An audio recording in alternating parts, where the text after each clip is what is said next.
everyone. This is Dr. Megan Buning, Certified Mental Performance Consultant, and I'm here with Figure It Out Baseball.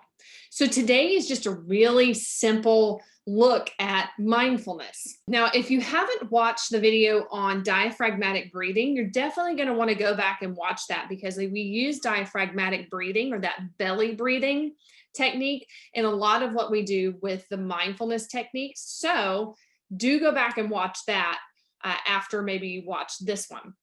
So I said the word mindfulness, and I wonder, what does mindfulness actually mean to you?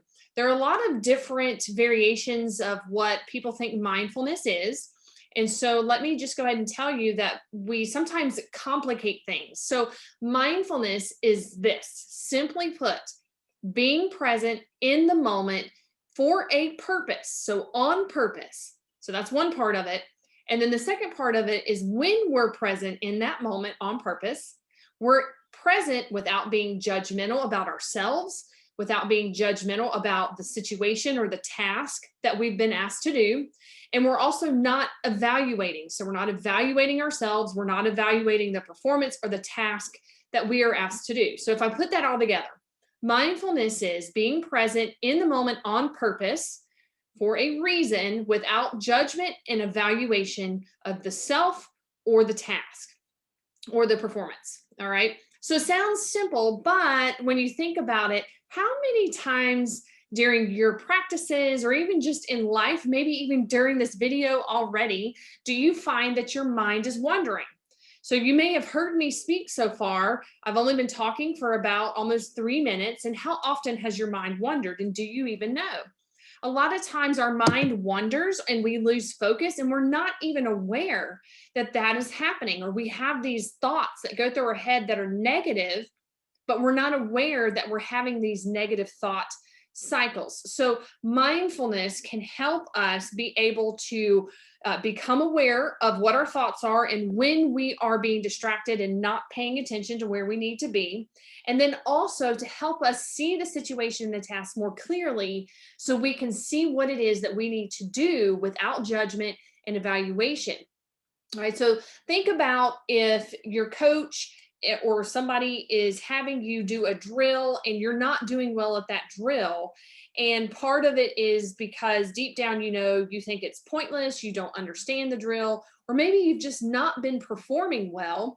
And so you're just really struggling with yourself. You keep having these negative thoughts about how you're performing in that drill or a game.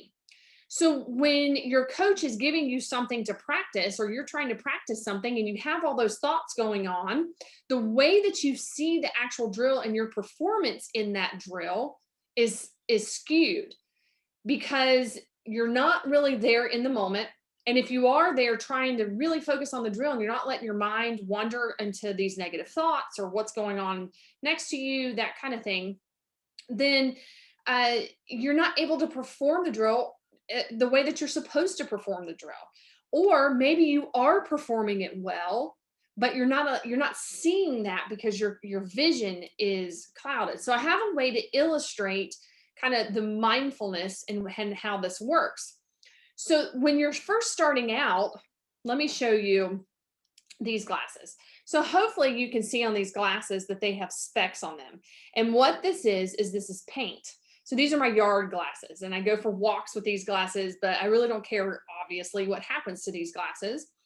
I was painting a ceiling and put these on to protect my eyes, and paint dripped down onto the lenses. So my family keeps asking me, why do you still wear those glasses? And I say, well, because even though there's paint specks on them, when I put them on, I can still see. So I don't see the paint specks. But in reality, the paint specks are blocking my vision. They're skewing how I see what's in front of me. So even though when I wear them, I can't see the paint specks, they're still clouding my vision and what I can see. All right. So this is where you may be. I'm not aware of the thoughts going on. I'm not aware that I am judging the situation. So each of those paint specks could be I'm judging, I'm evaluating. They can also be some of what we call your biases. So your bias, if you have a bias, it's something that you think internally that you're not aware of, about a situation or even yourself. And when that bias comes in, it clouds what's going on. So let's use the bias as an opportunity to work with a new coach. You come in from a different team, and maybe it's a rival team. Maybe this team that you're coming into has beaten you from your previous team pretty good. And you have some thoughts about that team, you have some thoughts about the coach, but you don't think you do, but you might. So you're looking for a new team and you go play with this new team and you don't realize it, but the specs, that bias, and your thoughts about that coach could influence the way that you get along with that coach and you perform on the team. All right. But you're not aware of it. You think you're seeing things clearly. All right. So I think that I'm here and I'm paying attention to this drill and I'm paying attention to what my coach is telling me. And I'm not really aware of when I'm actually paying attention to what's going on in that field over there or in the stands or what happened at school that day or something. Okay. So I'm not aware. So these are the paint glasses. So we can train mindfulness to help you become aware, because you can't fix something if you're not aware that you're doing it. All right. So the next step is to stop and realize that you have some things that are clouding your judgment, but you're not aware of what those things are. And so the next time you go out to practice, you want to pay attention to, do I notice if I'm straying? Like, am I not paying attention? Or am I having a thought right here where I'm actually judging the situation or myself? Is that what is happening? So it's kind of this, you're bringing yourself into a state of awareness. When you start becoming aware of your biases, your fact that you're judging the situation or yourself, or you're evaluating, or even that you're just losing focus and you're straying focus, here is your next set of glasses. Now, well, let me take these off first, because see if you can kind of see. Obviously, these are South Carolina glasses. That's where I played ball. So, but these work really well. And they have this kind of coating over them that has holes. So you can see the holes. Now, when I put these glasses on, I can see the holes. I clearly see that something is blocking my vision. I can still see, but I can't see as clearly as what I thought I was seeing with the judgment glasses, the paint speckled glasses. All right. So this is the second step. Now I'm aware that there's something blocking my vision and I can see how it's clouding what I might be able to see. So these holes, they're a little bit bigger, they're more obvious. This is the second step. This is you becoming aware. I know there are things that I'm thinking. I know that I'm losing focus over here. I know that I'm evaluating my performance or the coach or somebody else. And so it's blocking me from being able to see what it is I'm supposed to be doing or how I'm actually performing. All right. My judgment's clouded. I'm aware of it now, though. So that's good. So then you take steps and you keep working on it. How do we get rid of the holes? All right. So we're in that state of awareness. We're trying to still clear that vision up so we can see things clearly. And so it's a process. One is to acknowledge that when you're losing focus, when you're judging, when you're evaluating, and you're not supposed to be, you just need to be in that moment. It's acknowledging that I'm losing focus. I'm judging. I'm evaluating. Acknowledge it. Don't try to ignore it. Acknowledge it. And then redirect your attention back onto the situation that you're supposed to be paying attention to. All right. So once you keep working through that process and you become aware of when you might be having a bias, when you might be judging yourself, the situation, or when you're losing focus, then you're able to see the situation clearly. So these are my, we'll call them reading glasses, even though I'm supposed to be wearing them all the time. They help clear up my vision. Now I can see more clearly. There's nothing blocking my vision because I'm in the moment on purpose. I'm not over here paying attention to something I'm not supposed to be. And I'm here, I'm not judging myself. I'm not judging you. I'm not judging my performance, and I'm not trying to evaluate it. So now I can see exactly what it is that I'm supposed to be doing and evaluate my performance more clearly. So now I can make better decisions. Now I can see, I can hear clearly what my coach is telling me to do. I can see that I'm actually doing it well and I'm getting that feedback and I'm not trying to judge myself. So now I can get more out of my performance.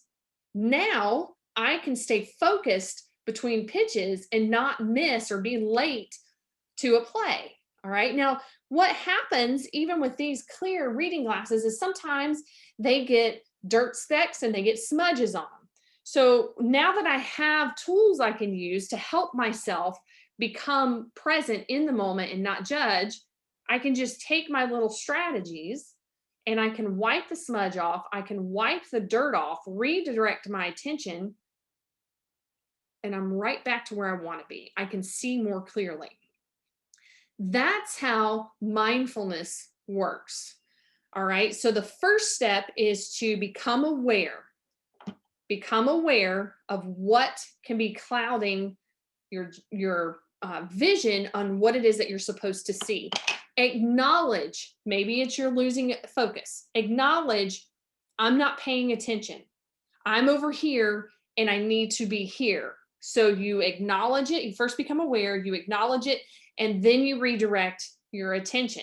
That's going to take some practice. All right. At first, you're going to feel like you're doing that every 5 seconds, and then eventually it becomes more permanent. Then the next step is to keep practicing. You don't want to be aware and in the moment and trying not to judge and evaluate all the time, but you need to know when you need to be there. So if you're at practice, especially if you're in a slump, practicing mindfulness can help you move through that slump more quickly. Right. So when you're at practice and you're in a drill, you need to be present in the moment. You need to not be judging yourself and not evaluating yourself. And so you've got to start paying attention of when you might be doing that. Some good ways to practice mindfulness that are just really simple is to practice your diaphragmatic breathing, which is why I alluded to that breathing video. Diaphragmatic breathing will help kind of recenter and give you pause. All right. Now, to add to that, when you breathe, focus on feeling the air coming into your lungs and leaving your lungs, and keep doing that until you feel like you're totally paying attention only on your breath. You can also incorporate body scans. If you Google body scans for beginners, you'll see scripts that come up, and you can walk yourself or your team through these body scans drills, which incorporate the diaphragmatic breathing. And it helps you learn how to turn your focus inside and pay attention to what's going on with you, so that eventually you can do it on command, and it helps you redirect your focus. A fun way that you can practice mindfulness is if you're listening to a song on the radio or in your headphones. Have you ever listened to a song and you get through the song and you didn't have to pay attention to what it was saying, or you missed, or you don't know what the song's about? Pay attention to the song and see if you can pick up on if there's a story in the lyrics. What is that song talking about? All right, you can do that with TV shows. You can do that with just about anything. So it's just making sure that you're paying attention to what it is.